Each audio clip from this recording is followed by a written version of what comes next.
Hi friends, எல்லாருக்கும் வணக்கம். எல்லோரும் எப்படி இருக்கீங்க? நல்லா இருக்கீங்களா? இன்றைக்கி கீரை தண்டு பொரியல் செய்ய போகிறேன். அதுக்காக ஒரு கட்டு கீரை வாங்கியிருக்கேன். அதுலேருந்து கீரையை தனியாக எடுத்துட்டு தண்டு தனியாக எடுத்து வச்சுருக்கேன். தண்டில் வந்து அதிகமான நார்ச்சத்து இருக்குது. அதனால் தண்டு வந்து பொரியல் செய்ய போகிறேன். எப்படி செய்யுதுன்னு பார்க்கலாம் வாங்க.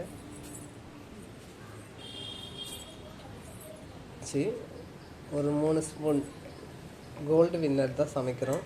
கோல்டு வின்னர் எண்ணெய் சேர்த்துக்கலாம். கடுகு போட்டுக்கலாம். கடுகு பொரிஞ்சிடுச்சு. பச்சை மிளகாய் சேர்த்துக்கலாம். பச்சை மிளகாய் சேர்க்கும் போது அடுத்த சிம்மில் வச்சுட்டு செய்யுங்க. வெங்காயம் சேர்த்துக்கலாம்.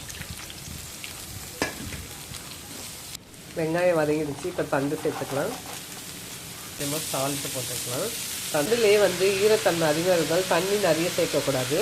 லைட்டாக தண்ணி தெளித்து விட்டுருங்க. 2 நிமிஷத்துக்கு மீடியத்துலேயே வச்சு அடுப்பேன். தண்டு ஒரு தட்டு போட்டு மூடி வச்சுருங்க. நல்லா வெந்துடுச்சு. இந்த பதத்தில் முட்டை சேர்த்துக்கலாம். நான் வந்து முட்டை சேர்க்குறேன். நீங்கள் முட்டை வேணான்னா தேங்காய் கூட சேர்த்துக்கலாம். இந்த பதத்தில் லைட்டாக கொஞ்சம் சால்ட்டு, ஏற்கனவே சால்ட்டு போட்டிருக்கோம். ஒரு சிட்டிக்கு மஞ்சள் தூள் போட்டு மிக்ஸ் பண்ணிக்கலாம். இப்போ வந்து அடுப்பு சைடு வச்சுக்கோங்க.